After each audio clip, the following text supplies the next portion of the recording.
ప్రియమైన వారలారా, ప్రభు యేసుక్రీస్తు నామములో మీ అందరికీ యొక్క ఉదయకాల సమయం నా హృదయపూర్వక వందనాలు తెలుపుకుంటున్నాను. ప్రియులారా, ఎండ ఎక్కువగా ఉంది కాబట్టి నేను ఎండకి కళ్ళు తెరిచి చూడలేను కాబట్టి నేను సన్ గ్లాసెస్ వేసుకున్నాను. వేరే ఏ యొక్క ఆశ లేదు. రైట్, ఇక్కడ మనం ఒక వచనాన్ని మనం చదువుకుందామండి. మత్తయి సువార్త 6వ అధ్యాయము 25వ వచనం నుండి చివరి దాకా ఒక అంశం మీద ప్రభు యేసుక్రీస్తు మాట్లాడేది మనం చూస్తున్నామండి. ఆయన కొండ మీద ఆయన యొక్క వాక్యోపదేశము చాలా విషయాల గురించి యేసయ్య బోధిస్తున్నాడు. కానీ ఈ మత్తయి సువార్త 6వ అధ్యాయం 25వ వచనం నుండి చివరి వచనం వరకు ఆయన చింతించకుడి అనేటువంటి అంశం మీద యేసుక్రీస్తు మాట్లాడుతున్నాడండి. ఇక్కడ యేసుక్రీస్తు మనిషికి ఉన్నటువంటి 4 విధాలైన చింతలను గురించి ఆయన మాట్లాడుతున్నాడండి. మొట్టమొదటిగా ఏమి తిందుమో అని మాట్లాడుతున్నాడు. భోజనం గురించి ఒక చింత ఉంటుంది. రెండోది వస్త్రాల గురించి, ఏమి త్రాగుదుమో, అయ్యో నాకు నీళ్లు కూడా ఇచ్చేవాళ్ళు ఎవరు లేరండి, ఏమి త్రాగుదుమో అని చింతపడతాడు. మూడవది ఏమి ధరించుకుందుమో అని చింతపడతాడు. నాలుగవదిగా రేపటి దినం కొరకు చింతపడతాడు. ప్రియులారా, ఈ 4 విధాలైనటువంటి చింతలు ప్రతి ఒక్క మనిషికి ఈ యొక్క లోకంలో ఉన్నాయండి. ఈరోజు నీ జీవితంలో కూడా నీవు కొన్ని కార్యాలను బట్టి నువ్వు చింతతో ఉన్నావు, దిగులుతో ఉన్నావు అని చెప్పి దేవుడు నేను చూసి మాట్లాడుతున్నాడు. నా కుమారుడు, నా కుమార్తె, నీవు రేపటి దినాన్ని గురించి ఆలోచిస్తున్నావు, నీ జీవితం గురించి నువ్వు ఆలోచిస్తున్నావు. నీకు ఏమి అవసరమో నీ అవసరతలను నేను ఎరిగి ఉన్నానని చెప్పి ప్రభుని యేసుక్రీస్తు ఉదయకాల సమయాన నీతో మాట్లాడుతున్నాడు. ప్రియులారా, నిశ్చయంగా చెప్పాలంటే ఈ లోకంలో పుట్టిన ప్రతి ఒక్కరికి ఈ 4 విధాల చింతలు ఉంటాయండి. ఉదాహరణకి ఒక వివాహానికి మనం వెళ్ళినప్పుడు, అక్కడ అమ్మాయిని మాట్లాడడానికి వెళ్ళినప్పుడు వాళ్ళు అడిగేటువంటి మొదటి ప్రశ్న ఏంటండి? అబ్బాయి ఎక్కడ పని చేస్తున్నాడండి, ఎంత ఆయన జీతం సంపాదిస్తున్నాడు, ఆయన కుటుంబాన్ని రన్ చేసేంత శాలరీ జీతం ఆయనకు దొరుకుతుందా అని చెప్పి, పోషణ ఎలా జరుగుతుందండి అని అడుగుతారండి. చాలామంది ఈరోజు ఉద్యోగాలకు వెళ్తారు, ఏదైనా బిజినెస్ చేయాలి, ఏదైనా ఒకటి చేయాలి, ముందుకు రావాలి అని చాలామంది ప్రయాసపడుతుంటారు. ఎందుకు ప్రయాసపడుతున్నారని వాళ్ళని అడగండి. వాళ్ళని అడిగినప్పుడు వాళ్ళు చెప్పేటువంటి మొదటి సమాధానం ఏంటంటే, కుటుంబాన్ని పోషించడానికి. అంటే కుటుంబంకి నా కుటుంబాన్ని నేను పోషించాలి, మా భోజనం కొరకయ్యా, అంతా ఈ పొట్ట కొరకయ్యా అని చెప్పి అంటారండి. అప్పుడు ప్రతి ఒక్కరికి 4 విధాలైన చింతలు ఉన్నాయి.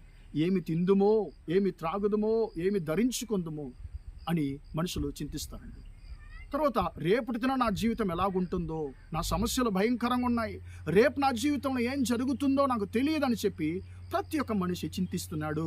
ప్రియమైన దేవుని బిడ్డ, యేసుక్రీస్తు అంటున్నాడు, ఇవన్నీ మీకు కావాలి అనేటువంటి దాన్ని మీ యొక్క పరమ తండ్రి ఎరిగి ఉంటున్నాడు అని ఒక 3 వస్తువులను దేవుడు ఉదాహరణగా చూపిస్తున్నాడు అండి. మొట్టమొదటిగా ఆకాశంలో ఉండే పక్షులను చూడమంటున్నాడు. అవి విత్తవు, కోయవు, కానీ వాటిని కూడా మీ పరమ తండ్రి పోషిస్తున్నాడు. ఈ యొక్క అడవి పువ్వులను గమనించి చూడండి, అవి ఎంత అందంగా దేవుడు వాటిని సృష్టించి ఉన్నాడు.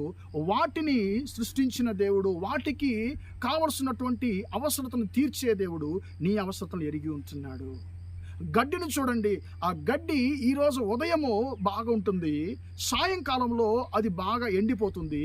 ఆ గడ్డి రేపు పొయ్యిలో వేయబడుతుంది. ఈరోజు ఉండి రేపు పొయ్యిలో వేయబడేటువంటి ఆ గడ్డిని గురించి కూడా దేవుడు అక్కడతో ఉన్నప్పుడు ఆయన పోలికలో, ఆయన రూపంలో సృష్టించబడినటువంటి నిన్ను గురించి దేవుడు అక్కర లేకుండా ఉంటాడా? ఆయన నీ గురించి ఆలోచించకుండా ఉంటాడా? నీ యొక్క అవసరతలు నీకు ఏం కావాలనేటువంటి దాన్ని మీ పరమ తండ్రి ఎరిగి ఉన్నాడని చెప్పి దేవుడు అంటున్నాడు. ఈరోజు ప్రియమైన దేవుని బిడ్డ, నువ్వు అనేక చింతల్లో ఉన్నావా? నీకు ఏం కావాలి, రేపు నీ యొక్క జీవితాన్ని ఎలా నడిపించాలనేటువంటి కార్యాన్ని దేవుడు ఎరిగి ఉన్నాడు ప్రియులారా. కాబట్టి ఆయన అంటున్నాడు, నువ్వు దేని గురించి చింతపడద్దు. నువ్వు చింతించవలన నీ యొక్క శరీరంలో ఎత్తులో ఎవరన్నా 3 అడుగు పొడిగించగలడా? నువ్వు చింతించి ఏం జరగబోతుంది? ఏం జరగబోయలేదు. కానీ ప్రియులారా, ఆయన అంటున్నాడు, నీ చింతలన్నీ మారాలంటే, నీకు అవసరతలు తీర్చాలంటే ఒకే ఒక విషయాన్ని మాత్రం నువ్వు చేయాలి. మొట్టమొదటిగా దేవుని రాజ్యాన్ని, ఆయన నీతిని వెతకాలి. అంటే ఏంటి? దేవుని నువ్వు వెతికినప్పుడు నీ అవసరతలన్నీ కూడా ఆయన తీరుస్తాడు అని దేవుడు ఈరోజు నీతో మాట్లాడుతున్నాడు. కాబట్టి ధైర్యంగా ఉందాం. మన యొక్క అవసరతలన్నింటినీ కూడా దేవుడు తీరుస్తాడు. మన చింతలంతా కూడా ఆయన దగ్గర చెబుదాము, మనం ముందుకు సాగదాము. దేవుడు దీవించను గాక. ప్రార్థిద్దామా. ప్రేమగల మా తండ్రి, దయగల దేవా, ఇంతవరకే మాటలు విన్న మీ బిడ్డలను దీవించండి, ఆశీర్వదించండి తండ్రి. యేసయ్యా స్తోత్రం. మాకు చింతనంతా కూడా ఎరిగి ఉన్న దేవుడవు తండ్రి. మమ్మల్ని గురించి తండ్రి అక్కరపడేటువంటి దేవుడవు, మా అవసరతలు తీర్చేటువంటి దేవుడవు తండ్రి. యేసయ్యా రేపటి దినాన మేము చింతించినా కూడా మా జీవితంలో రేపు ఏం చేయాలో దాన్ని కూడా తండ్రిని ఉద్దేశించినటువంటి దేవుడవు. మా చింతలన్నింటినీ కూడా నీ చేతికి అప్పగిస్తున్నాం. మీ మీద చెప్తుంది తండ్రి, నీ దగ్గర నీ సన్నిధిలో పెడుతున్నాం తండ్రి.